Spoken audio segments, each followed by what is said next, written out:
Before we get into today's Giants and NFL free agency targets, I want to ask you guys this question. Who was a better Giant with their time with Big Blue? Was it Justin Tuck or was it O.C. Umenyiora? Type number 91 in the comments section if you're riding with Justin Tuck, or if you think O.C. is the guy that was the better edge rusher, go down and type 72.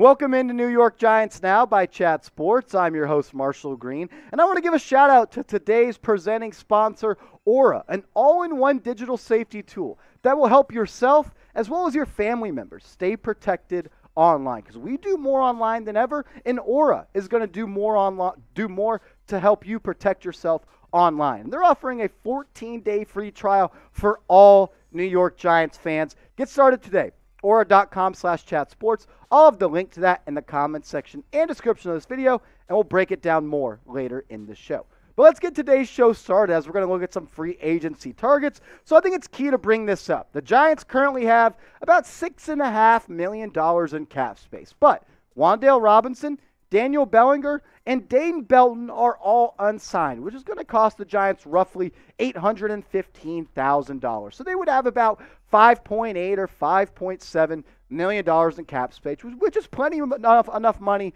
to go and get a good player in NFL free agency. So could the Giants go out and look to sign another player? There's some positions at minicamp that are low in numbers, and there's been a lot of injuries out there. And that's why the Giants, Art Stapleton broke it down, are circling back and giving tryouts to wide receivers at Giants minicamp. He said this: "My understanding is that wide receivers Isaiah Ford and Keelan Doss are participating in Giants minicamp on a tryout basis. Initially, the thought was they had signed them, but that proved to not be the case yet. Clearly, Joe Shane, Brian Dable are concerned about this wide receiver core because Kenny Golladay, Sterling Shepard, and Kadarius Toney are wearing red non-contact jerseys, so they're having to ask guys to try out to just get through the drills and have Daniel Jones and Tyrod Taylor, as well as Davis Webb, have people to be able to throw the football to."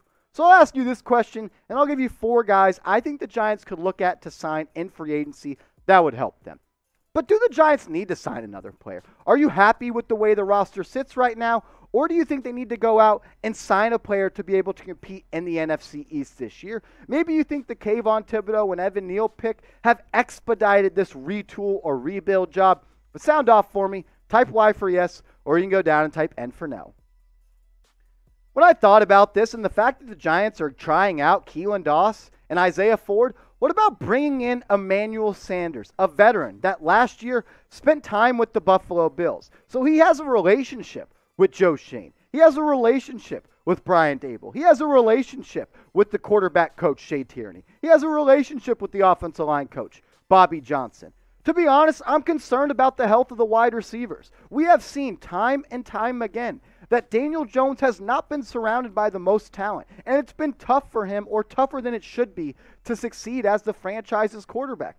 I mean, the fact that C.J. Board, David Sills, and Richie James are the 3 starting wide receivers at Giants minicamp is a problem. And look, these offseason reps, you can say what you want about them, but they're important. And the fact is that Sterling Shepard, Kadarius Toney, and Kenny Golladay have all been partial participants. They are wearing these red non-contact jerseys. They are participating in live drills. So Daniel Jones hasn't had the ability to build up the chemistry with Kenny Golladay. He didn't do it last year with Golladay. He didn't do it last year with Kadarius Toney. He has chemistry with Sterling Shepard, but you need to get these guys on the field. It's already June. July's right around the corner, and so is the NFL season. And if you go into another season with Daniel Jones, with a wide receiver core that's hurt and bruised up, that's going to be a problem. I think the Giants need to go out and sign a wide receiver. Whether it's Emmanuel Sanders or Cole Beasley or one wide receiver out there, you can't go into another season where you know Kenny Golladay has injury issues. Sterling Shepard, he's a concussion away from having to retire. Kadarius Toney has had injury issues. Darius Slayton has been running with the second team in Giants minicamp. So you have 3 wide receivers in Toney, Golladay, and Shepard that have injury concerns. Is Wan'Dale Robinson going to have to be the Giants' #1 wide receiver at this point? That's concerning.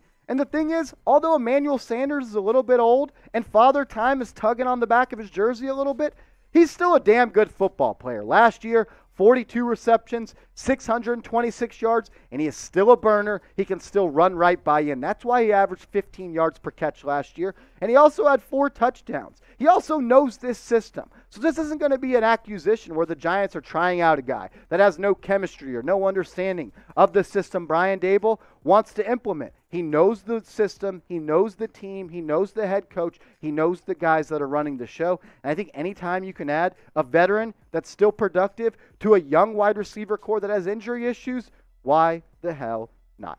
Maybe it's not Emmanuel Sanders that you want. Maybe it's Cole Beasley. Maybe it's Julio Jones. Maybe it's someone else. Let me know, though. Should the Giants sign a wide receiver? Do they need to add another body to this wide receiver depth chart? Let me know. Type S for sign if you're like, I'm cool with the guys. I want the young guys to play. I don't agree with that. But look, I don't have to agree with everything you guys say. So type P for pass if you think the Giants are good with their current wide receiver depth chart.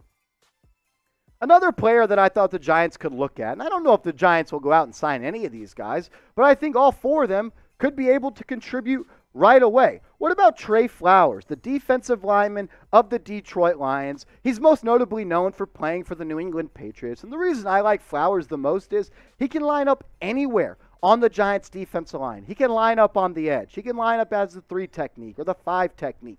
And that's why he was so successful with Bill Belichick and the New England Patriots. Right now, your bookend edge rushers, Kayvon Thibodeau and Azeez Ojulari. That's not changing. Then you got Leonard Williams and Sexy Dexy. That ain't changing. But outside of that, there's a lot of question marks. I like Quincy Roche, what he did at the end of the season after coming over from the Pittsburgh Steelers. I also like Ellerson Smith. He's popped a little bit in Giants OTAs and minicamp. But the fact is, if you can get the 2019 and 2018 version of Trey Flowers on a veteran minimum deal, that would be a steal for this team. The last couple of years, he's dealt with the injury bug. Just played in 14 games in the last 2 years. But he's only 29 years old. This isn't a guy that's old, long in the tooth, and is ready to retire. He still has some juice to give to this game. And if you can get a guy to come in, give you 4 or 5 sacks, a couple tackles for losses on the edge on a veteran minimum deal, I would be all in for signing Trey Flowers if the dollars are right for the New York Giants. Also, Aura, today's presenting sponsor. You can get started with them at aura.com/chatsports. They offer financial fraud protection, identity theft protection, as well as online and device security. And they're offering a 14-day free trial to protect you and family plans of up to 5 people. So get started with them today before it's too late and the hackers steal your identity or tap into your credit or debit card. You don't want that. I promise you that is a hassle to deal with. So get started today. Aura.com/chatsports. What about adding a veteran linebacker to this inside linebacker room? Anthony Barr of the Minnesota Vikings. Anthony Barr coming into the NFL, he was an edge rusher, but he's transitioned into an inside linebacker role. He's a veteran, and he's also a multiple type of player. That's why I think he would fit so well in a Wink Martindale system. Not only could he be the guy that plays alongside Tay Crowder and Blake Martinez, or if one of them get injured, he could be that guy. But he also offers some pass rush ability. Last year in just 11 games, he had 2.5 sacks. He also had 72 tackles. He had 3 tackles for loss and 3 interceptions. I'm a big fan of Anthony Barr. I like what he could do on the football field. And the thing is, throughout his NFL career, he's been able to get after the quarterback. He has 17.5 sacks in his NFL career. So not only is he a guy that would just be a guy that would play next to Blake Martinez and Tay Crowder in the middle of the field, he'd be able to offer some edge rushing ability. But when you look at this inside linebacker depth chart, Blake Martinez, no doubt a starter. Tay Crowder, Mr. Irrelevant. Is he ready to be a full-time starter? I think I like him more as a backup role and a plug-and-play guy when people get hurt. Then you got a lot of young players. Carter Coughlin, who was an edge rusher that switched to inside linebacker. Darian Beavers, the rookie, the 6th-round pick. Micah McFadden. I have high expectations for those guys. And then you have Cam Brown, who was a special teams player. But sometimes you just need veterans on the defense. The only veteran in that group was Blake Martinez. And who knows what he's going to be this year. He's still wearing that red non-contact jersey at practice, coming off of that ACL injury that he suffered in the early part of the 2021 NFL season. So who knows if he'll be ready or be able to get back to the player we saw him be for the Giants in his first season coming over for the Green Bay Packers. But what about this? I'll ask you guys this question. What's your confidence level in the Giants linebacker? Scale it from 1 to 10 for me. 1 being you're not confident, you're scared, they need to go out and sign Anthony Barr right now. 10 being, look, I am not concerned, this is a good group. Let me know. Scale it from 1 to 10. I definitely said that backwards, by the way. 1 being you're not concerned, 10 being you're very concerned. A lot of stuff going on. I screwed that one up. But look, one thing I'm not going to screw up is our Giants Now channel and our way to 10,000 subscribers. If you love the Giants and you want free daily videos on the latest Giants news and rumors, go down right now, hit that big red button, and maybe you can be the lucky 10,000 subscriber here on Giants Now. We know that the Giants cornerback room is one that needs a lot of work. It has a lot of players that are unproven. So what about signing a guy that's 27 years old, 6'3", ran a 4.40 at the NFL Combine, in Kevin King? He's had some injury issues in the past, but I like what he does as a football player. As we said, 6'3", 4.40, has really long arms. He likes to play that press man type of defense as a defensive back. When you look at what he's done in his NFL career, he's played 51 games total, and he has 30 pass breakups, 7 interceptions, has allowed a completion percentage of 61, which is really good for a cornerback, and has only allowed 10 touchdowns in 51 games. And I think he would fit right in with this current Giants cornerback depth chart. You're not signing a guy right now this late in the offseason to be a cornerback starter right away. But could he be the third corner on the outside next to Adoree Jackson and Aaron Robinson? Because I like Rodarius Williams, but I'm not sure. I like Maurice Kennedy, but I'm not sure about him. I like Michael Jacquet, but is he ready? None of those guys have proven anywhere in the NFL that they can be starters. Kevin King has done that with the Packers for the past couple of years. I know he got toasted in the 2020 NFL playoffs, but he's a solid player, and I think he fits the scheme that Wink Martindale wants to run. So we'll run through the 4 free agency targets that I brought up on today's show, and then I'll ask you guys, one maybe or somebody else you would want to sign. Emmanuel Sanders, he's probably the number 1 guy that I would go out and sign if I'm the Giants. I like him. I think he'd fit, and it'd fit the biggest position of need.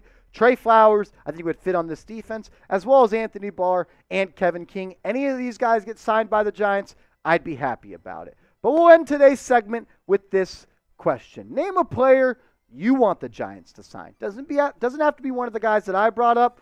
Stump me. Bring someone else up. Let me know a player you want the Giants to sign.